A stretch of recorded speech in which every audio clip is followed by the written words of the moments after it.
Rebel opposition fighting to topple Syrian President Bashar al-Assad's government has made significant advances in the past weeks, capturing air bases and military installations in and around Damascus. Their offensive on a Palestinian refugee camp in southern Damascus, which began on Friday, has forced many refugees to flee.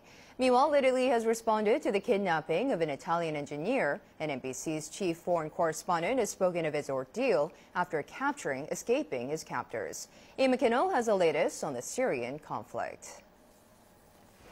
Syria hosts more than 500,000 Palestinian refugees.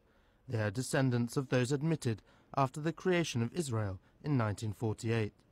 When the revolt against Assad's rule began in March 2011, the Palestinian community tried to stay on the sidelines of the conflict. But as the civil war deepened, both Assad's government and the rebel opposition enlisted and armed Palestinian groups. In the past 24 hours, more than 1,000 Palestinian refugees have crossed the border into Lebanon. They are fleeing their homes after Syrian rebels took control of the Yarmouk Palestinian refugee camp in Damascus. The rebels took full control of the camp on Monday, according to rebel and Palestinian sources.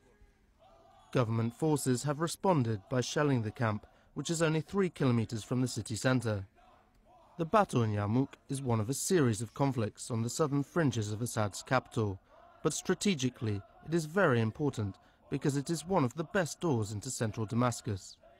Two of Assad's strongest allies have differed in their response to the rebel advances. Russia is sending warships to the Mediterranean to prepare a potential evacuation of its citizens from Syria.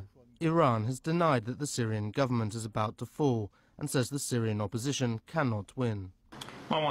We believe that in the end it will be the Syrian people who will win and not any military foreign intervention.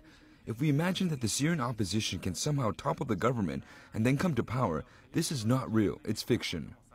Meanwhile, Italy has responded to the kidnapping of an Italian engineer, and NBC's chief foreign correspondent has spoken of his ordeal after being held captive for 5 days.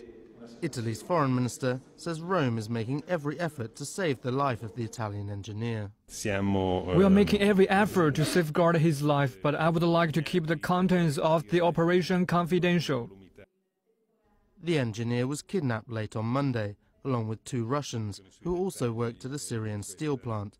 They were captured on the road between Tartus and Homs. The Russian Foreign Ministry says the captors have demanded a ransom for their release, but it did not specify the amount demanded. NBC's chief foreign correspondent, Richard Engel, and members of his production crew have crossed back into Turkey after being held captive for 5 days inside Syria.